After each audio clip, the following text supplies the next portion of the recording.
所以他都谈的面都是好细的，对吗？后来他都还有五分赢，哎呦。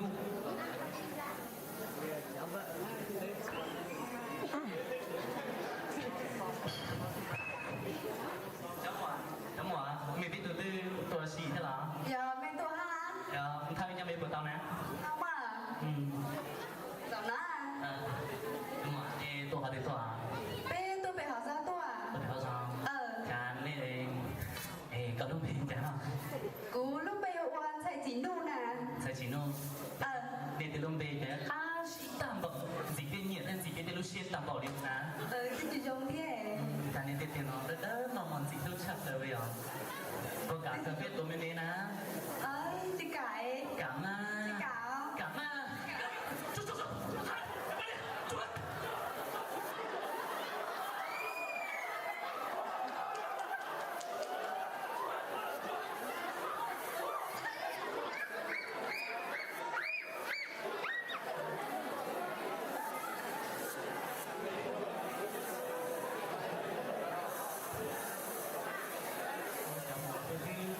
tôi xin hello mình phụ phó của ta ha do bị đi chạy cho lùa ham mua tụ cùng đấy hai đại rồi phụ phó rồi để cho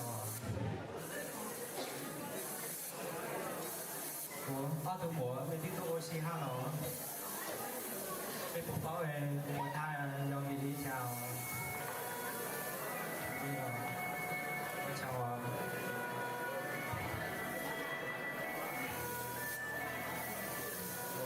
chưa giờ mấy cái tao tổ á một chế à mấy chế gì cái vấn đề gì vậy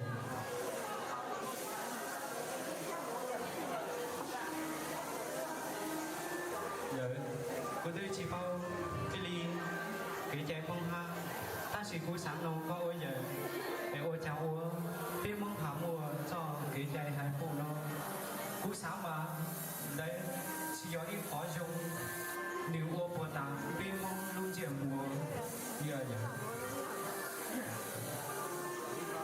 mình tu pha tinh là nành nành là to là to tê đi có thòng chú tê cô giờ dưới công ít cửa mua chế lúa mùa cam mùa kính mùa cây cháu mong mùa khẩn chỉ mùa đô chỉ chỉ mùa trên chỉ mùa khá hông tiêu bị gió mùa tu bố lầu cho bố chùa chú mó tu bố các mùa đế quan chùa lầu câu rau ở sư ở đi tu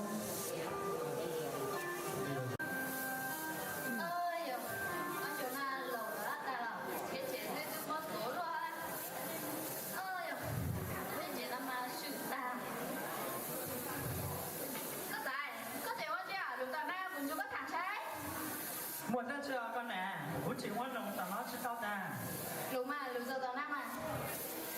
một ra chưa nó hay không xe của những màn cho một con đúng à của ta hôm nay ăn thì tôi lỡ thằng ấy say ăn thì tôi cứ bảo luôn luôn hay gì của thì mùi yếu tôi cứ lừa ta ăn thì qua tê la tê qua hút lửa chế nè có ôn nè có hay lên coi cái tụi tôi bạn tất nhiên tao mua rồi coi lên nè chú mong chú đi tiêu mà nó đây giờ ta muốn về hồ rồi thì chú tôi thay vẫn cân giải này thì cha mùi yếu cân giải rồi mà do có nè có hai lên con nó che cũ đi mà không tôi bạn rồi nó sẽ với tôi bạn lúc tao nó muốn hai con sẽ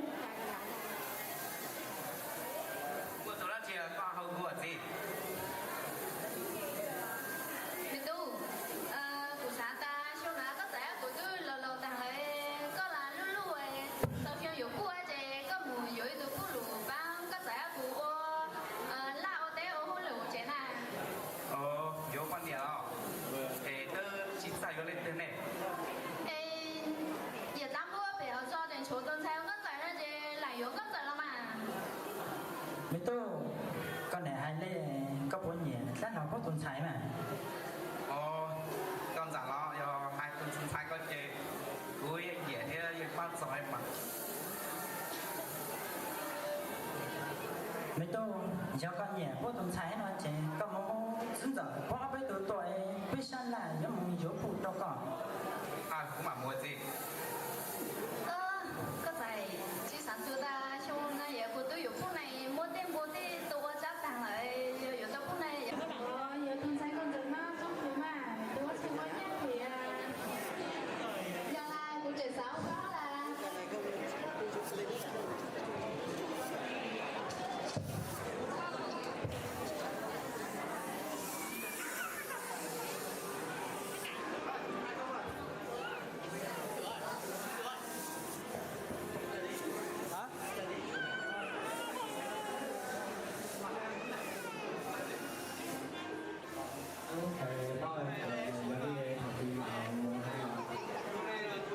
buổi sáng này nó tôi dậy nó nông xong hay để hôm nay áo với tụi rồi tòa buổi sáng lại chơi nó nói nó sợ chỉ mong sẽ tụi cho tiền là tu đi thầy rồi đi thầy cái lò to mà giờ đi to mà thì mình tháo đi từ rồi không giờ đi đi nếu nào chỉ nhắc chỉ cho xe họ tỏ tim mong không ở đây á có thể mà ta xuống còn bạn mày áp từ là số 3 mà giờ lên phía ra rồi một Hãy subscribe cho kênh Ghiền Mì Gõ để không có lẽ trái thì nói nếu mà nó rau mỏ ấy chỉ có rồi là nọ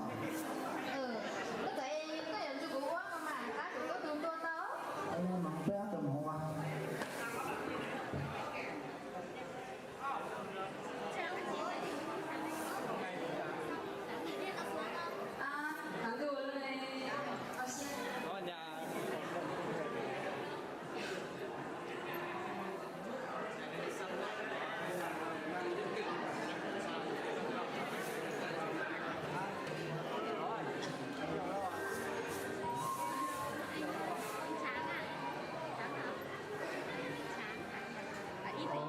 đơn giản việc đó là thêm mặt thì các bạn sẽ nào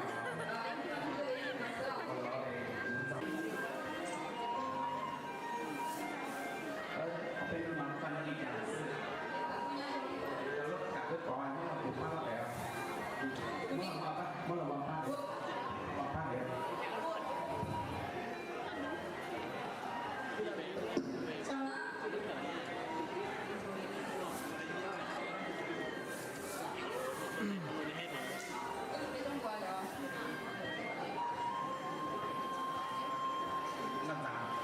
buổi sáng kia bên tôi chỉ bắt tầm đấy để sai công bảo là bên nó mặc chỉ là kia và hạt kia họ kia bằng nó cũng đủ bằng không kia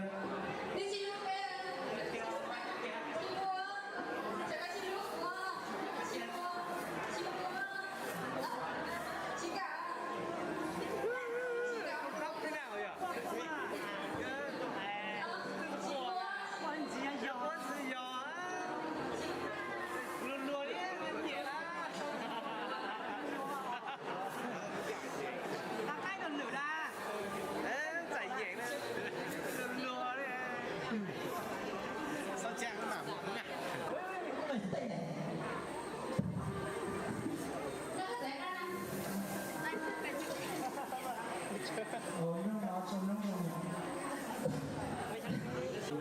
giờ con bị đâu tôi để nhà sư sư vui nữa cái này lúc đâu có nhà đâu chị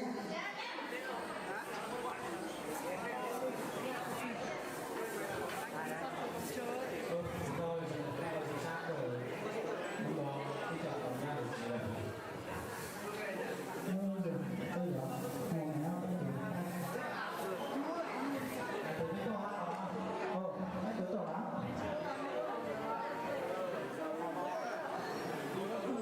nào là xí ma cay đâu đẹp trai đấy trai chưa vợ thôi đó, thằng trai chưa vợ này đó sáng đẹp nào chào gái con này đâu tỏ nó đứng chết mà cười thế nào xinh gái thế mà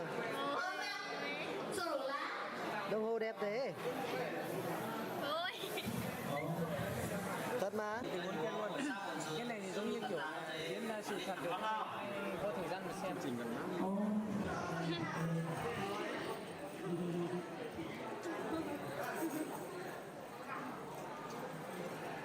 Say cười nào. Dạ, anh Cười thế nào? hay là qua video ấy? Anh quay.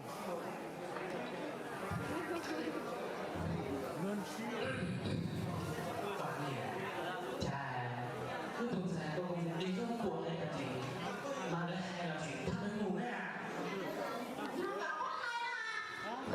Làm sao mà chỉ Tại tại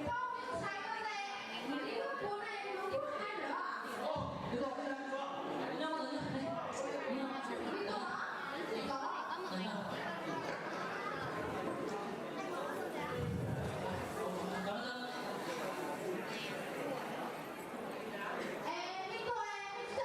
Xinh đó.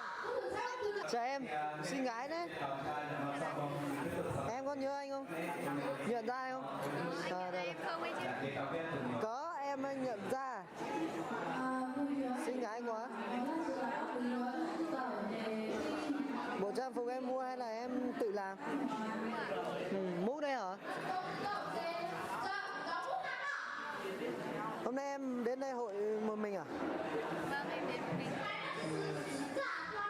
Xinh gái quá. Wow, thật là lộng lẫy. Để em chụp tranh quay nhé. Đợi đi, đợi thử nha.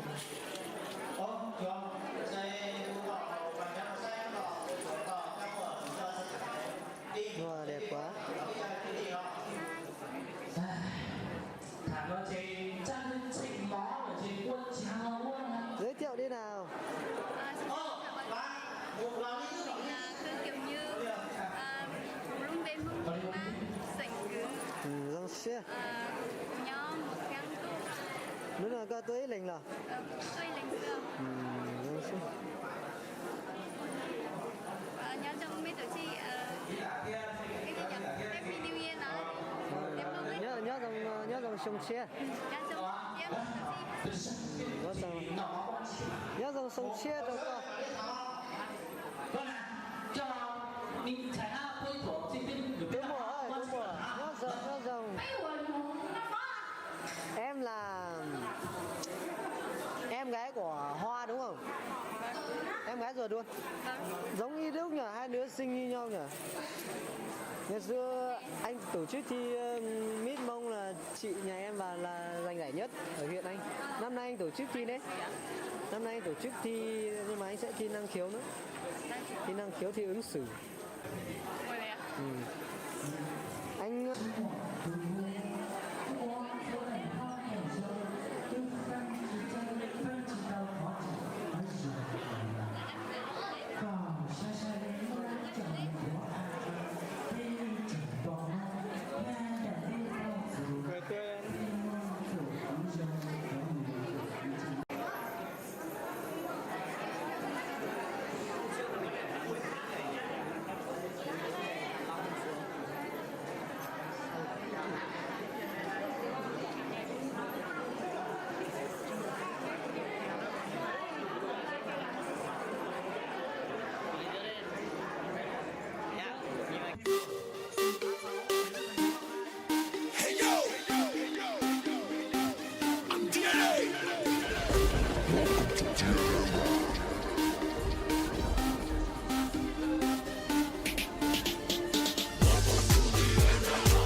Pensando que yo me siento so crazy.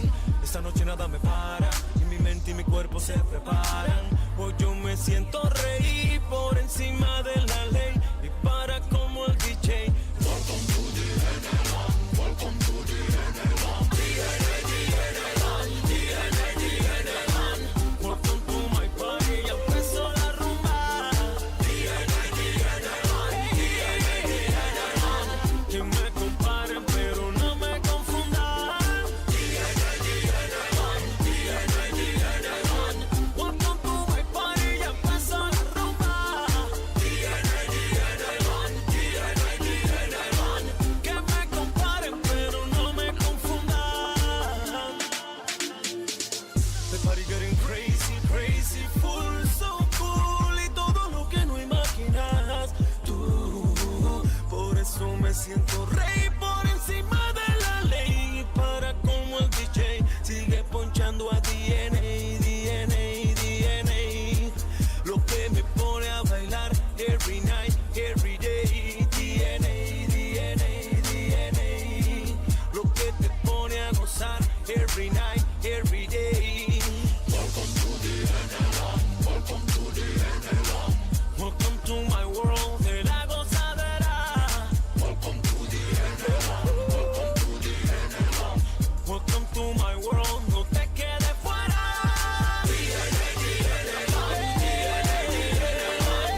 cuerpo se preparan.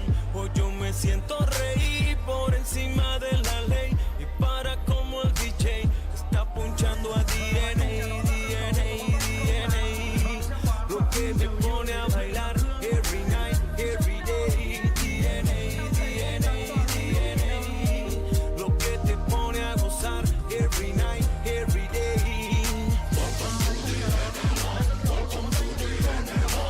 Welcome to my world, de la gozadera. Welcome to the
bản sắc văn hóa của dân tộc mình.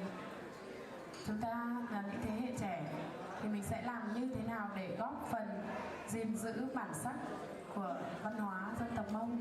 Đấy thì trước tiên thì các em sẽ tự giới thiệu về bản thân nhé. Sau đấy là tất cả các em sẽ lần lượt theo số báo danh để trả lời câu hỏi. Cảm ơn các em. Xin mời hai MC. Vâng ạ, xin chào câu hỏi của chị ban giám khảo và các thí sinh thân mến. Vừa rồi câu hỏi của chị các thí sinh đã nghe rõ hết chưa ạ? Và tôi kính chúc các bạn sẽ luôn tự tin và trả lời tốt câu hỏi của mình nhé. Rồi xin mời số báo danh gần tôi nhất ạ. Trước tiên là các bạn hãy giới thiệu về mình.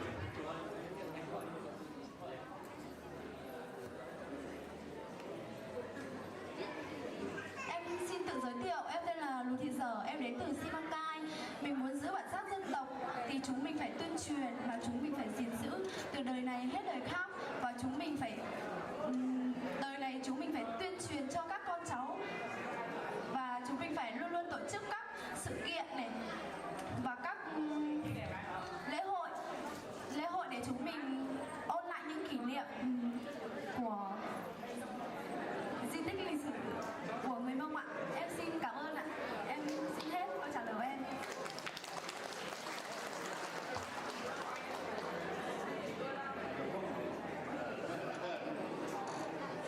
Xin cảm ơn các bạn. Và không biết là ban giám khảo có câu hỏi gì muốn hỏi thêm số báo danh 01 không ạ? Xin cảm ơn các bạn và kính mời các bạn số báo danh 02.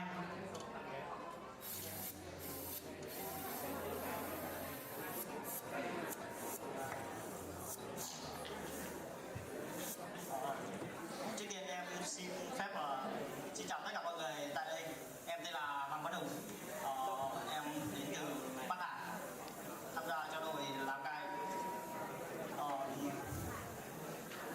Em có thể cho em xin phép là hỏi lại câu hỏi của ban giám khảo.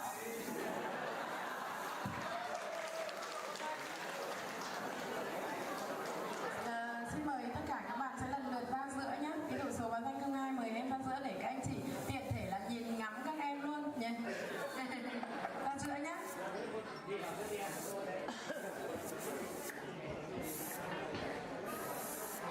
Chào. Cúi đầu chào khán giả một cái. Câu hỏi thì rất là đơn giản thôi. Quan trọng là các em suy nghĩ như thế nào, làm như thế nào để chúng ta gìn giữ được bản sắc văn hóa của dân tộc Mông trong cái thế hệ bây giờ, trong cái thời buổi hiện đại như thế này. Các em, chúng ta là những người thuộc giới trẻ đúng không? Các em suy nghĩ như thế nào để góp phần gìn giữ bản sắc của dân tộc mình? Em trả lời câu hỏi của giám khảo là bản thân em thì có những ngày Tết như ngày hôm nay ạ, để cho thế hệ trẻ con đến giao lưu để thế hệ trẻ con giao lưu học hỏi và giữ gìn được bản sắc.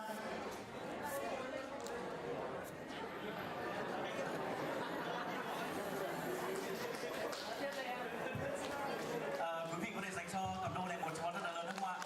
Để cùng có tinh thần cho cặp đôi này ạ. Xin cảm ơn ạ.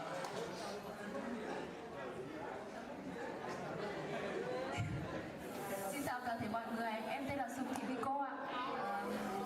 Mình muốn giữ gìn bản sắc dân tộc mình thì đầu tiên là mình phải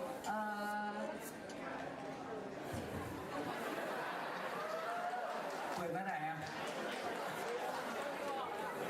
mình đầu tiên là mình phải giữ gìn những phong tục tập quán ạ, và sau đó đây là mình phải giữ gìn được bản sắc của mình, và để lưu lại và truyền đạt cho các con cháu sau này. Rồi, cảm ơn em. Xin mời đưa em về vị trí và đôi tiếp theo. Xin kính mời số báo danh 03.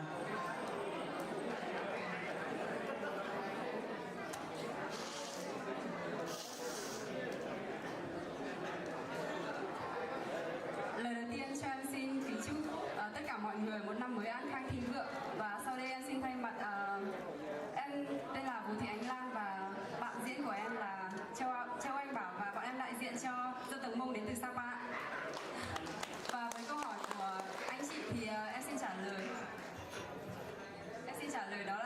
để muốn giữ gìn bản sắc dân tộc văn hóa của dân tộc mình thì đầu tiên hiện nay chúng ta có thể nhìn thấy một thực trạng, đó là chúng ta ngày càng hiện đại và quần áo của chúng ta ngày càng bị cắt tân, càng bị đổi mới. Tuy nhiên để giữ gìn bản sắc dân tộc mình thì không phải không có cách, mà chúng ta phải cố gắng tuyên truyền cho con cháu và dạy con cháu chúng ta sau này là tuy rằng có tham gia hội nhập với thế giới nhưng cũng phải giữ gìn được bản sắc của mình, bởi vì mình không được quên nguồn gốc của chính mình. Mình là dân tộc Mông và mình phải giữ được cái đấy để khẳng định với mọi người rằng chúng ta là dân tộc Mông ạ. Em xin hết ạ. Vâng, hai em trả lời rất tốt. Một câu trả lời rất tốt đúng không ạ? Và xin kính mời số báo danh 04 ạ.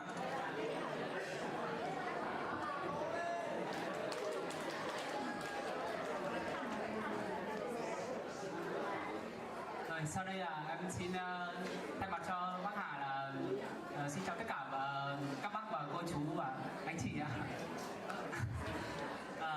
Sau đây là em xin có một lời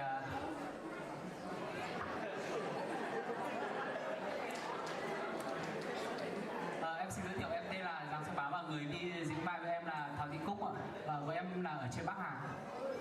Vâng.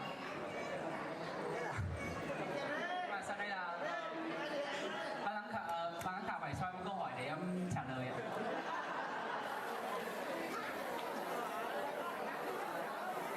Và có vẻ là câu hỏi này rất khó đúng không ạ? Mình xin có cái câu hỏi như này nhá. Các em hãy nêu ngắn gọn nhận thức của bản thân về cái văn hóa Mông. Các em hãy nêu ngắn gọn về cái nhận thức của bản thân mình đối với cái văn hóa trong thời kỳ hiện nay.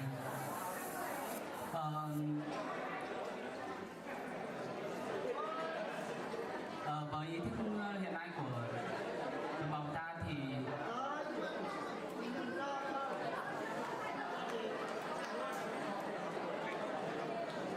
câu hỏi dài quá. Em nghĩ thế nào trên đầu em không còn đội mũ nữa? Rồi thưa tất cả các bác là hiện nay là thế giới nó và mình đồng bào người Mông mình là hiện đại quá nên là mình sẽ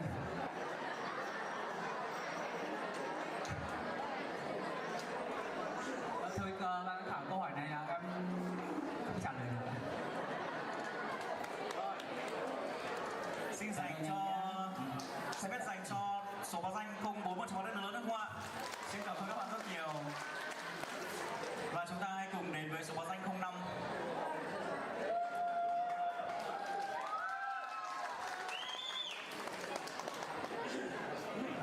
Xin chào tất cả anh chị và các bạn. Em xin tự giới thiệu, tên là Hoàng Xuân Lính, với bạn diễn của em đây là Cư Thị Sú. Chúng em đến từ huyện Bảo Yên ạ.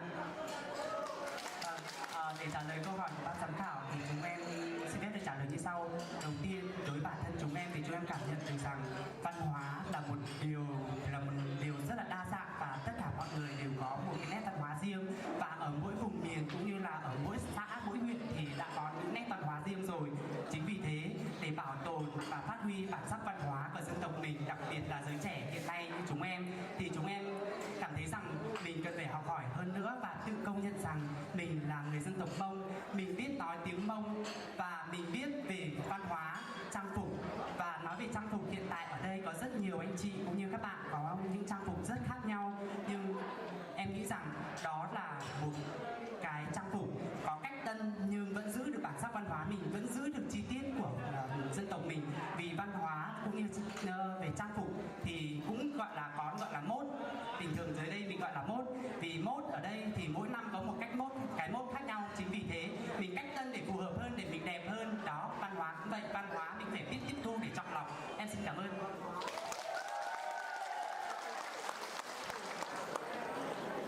Xin cảm ơn số báo danh 05 Hoàng Xuân Lính.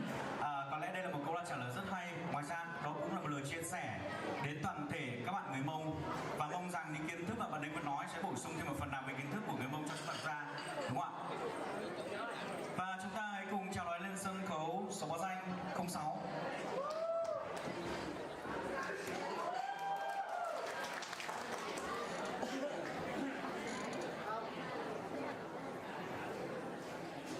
chào tất cả ban giám khảo và các bạn ở đây, các cô các chú ạ.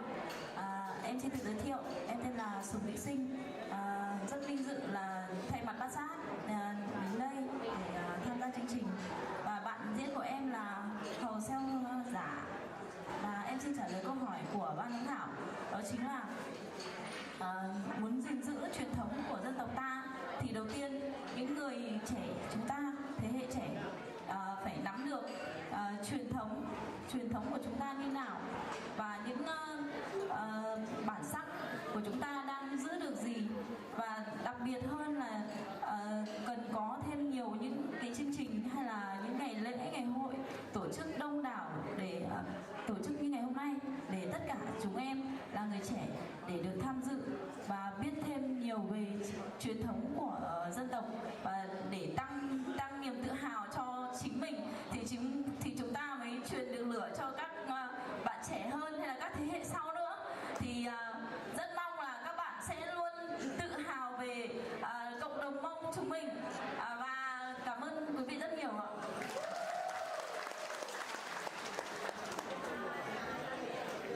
Xin cảm ơn các bạn rất nhiều. Và chúng ta hãy cùng đón chờ câu trả lời của số báo danh 07. Xin kính mời ạ.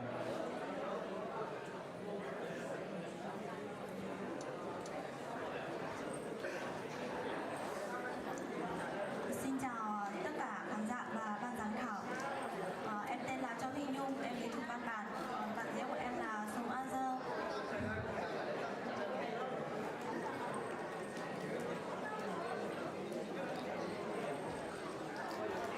Theo em nghĩ là mình muốn giữ gìn bản sắc dân tộc mình, thì cũng như là các đội đã nói, mình muốn giữ bản sắc dân tộc mình thì mình không nên quên về văn hóa, về dân tộc mình. Cho nên cho dù đi đâu về đâu chúng ta nên nhớ về mình là người Mông. Xin cảm ơn ạ. Xin cảm ơn các bạn. Một câu hỏi, một câu trả lời rất ngắn gọn nhưng mà không hề sai, đúng không ạ? Và chúng ta hãy cùng kính mời số báo danh 08.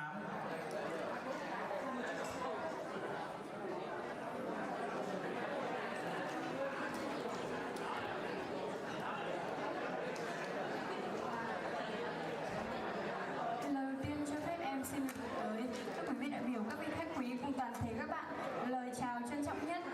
Chúc tất cả các quý vị đại biểu, các bạn một năm mới an khang thịnh vượng. Vâng, sau đây thì em xin gửi lời cảm ơn đến câu hỏi của ban giám khảo, và em xin trả lời câu hỏi của mình như sau. Đối với bản thân em cũng là một người trẻ và em ý thức rõ được rằng mình phải gìn giữ bản sắc văn hóa của dân tộc Mông mình.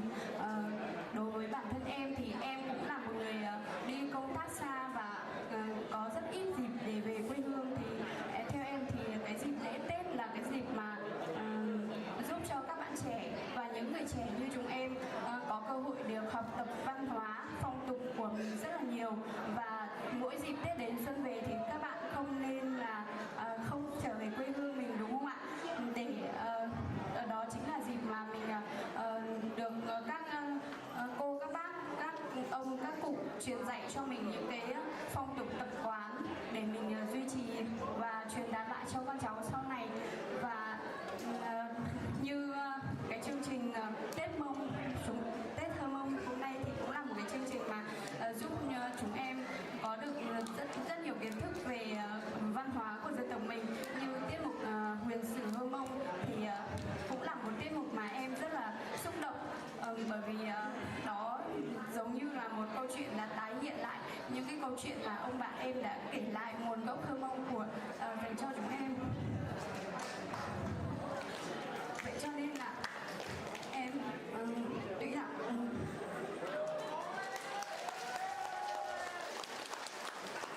đồng bào Hơ Mông chúng ta ở đâu cũng rất là khổ, phải chiến đấu để sinh tồn. Thế nhưng mà các bạn phải luôn luôn gìn giữ nguồn gốc của mình và truyền đạt lại cho con cháu mình sau này, để con cháu mình còn biết và còn gìn giữ. Còn đối với nét văn hóa của dân tộc mình thì em nghĩ bộ trang phục là một cái nét văn hóa độc đáo nhất của dân tộc mình, và để mà duy trì được cái nét văn hóa này thì em nghĩ rằng là một điều nếu mà để gìn giữ từ ngày xưa cho đến tận bây giờ ấy, thì rất là khó khăn, bởi vì em trong cái ký ức của em thì bộ dân tộc Mông mình là một bộ làm bằng tanh và có màu đen, thì em nghĩ là mỗi thời mỗi thế mọi thứ đều thay đổi thì chúng ta cũng không nên là quá là khắt khe làm gì. Như tất cả các bộ trang phục dân tộc Mông hôm nay thì nhìn vào thì đều là mang lại nét đặc sắc của dân tộc Mông mình. Thế cho nên là bộ trang phục dân tộc Mông mình, tất cả chúng em khoác lên người đều mang một niềm tự hào mình là người dân tộc Mông. Em xin hết ạ. Xin trân trọng cảm ơn Cư Kiều Như và bạn Xe Quán với câu trả lời vừa rồi. Và chúng ta hãy cùng đón chờ câu trả lời của số báo danh 09. Xin mời các bạn.